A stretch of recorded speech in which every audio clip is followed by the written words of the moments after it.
कल्याण डोंबिवलीमध्ये मनसेचा शिंदेंच्या शिवसेनेला पाठिंबा, महापौर पदासंदर्भात वरिष्ठ नेते निर्णय घेतील। शिंदे आणि भाजप युती सुद्धा कायम राहणार, श्रीकांत शिंदेंची माहिती।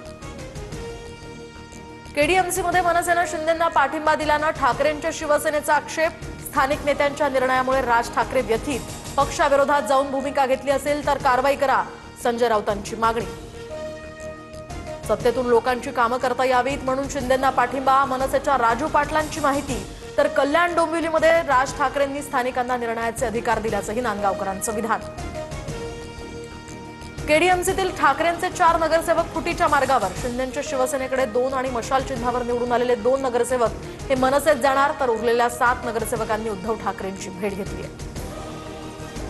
ठाकरेंच्या शिवसेनेची नगरसेविका सरिता म्हस्के सेना भवनातील बैठकीला गैरहजर, तसंच गट स्थापन करण्यासाठी कोकण भवनात सुद्धा अनुपस्थिती। मात्र म्हस्के आमच्या संपर्कात, अनिल परब यांची माहिती। दावोसमध्ये मुख्यमंत्री फडणवीसांचा डंका, वर्ल्ड इकॉनॉमिक फोरममध्ये 15 लाख कोटींच्या गुंतवणुकीसाठी सामंजस्य करार, गुंतवणुकीसोबतच तंत्रज्ञान सुद्धा मिळवलं, फडणवीसांची माहिती। खासदार झालात म्हणून जिल्ह्याचे मालक झाला नाहीत, मी कुणाकडेही गेलो नाही, स्वतः नगरसेवक आले, वडेट्टीवारांचं धानोरकरांना प्रत्युत्तर। तर काँग्रेसच्या आमच्याच नेत्यानं नगरसेवक नेल्याचा धानोरकरांचा आरोप। पालिकेनंतर आता पुणे जिल्हा परिषद निवडणुकीमध्ये सुद्धा भाजप आणि सेनेची युती तुटली, भाजप आणि शिवसेना स्वबळावर लढणार, जागा वाटपावरून युती फिसकटली, विजय शिवतारेंची माहिती।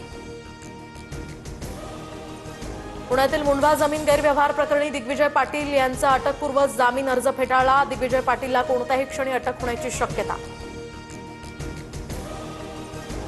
तर सोनं 7,500 तर चांदी 10,000 महागली, जीएसटीसह सोनं 1,59,650 रुपये, तर चांदी 3,32,650 रुपयांवर।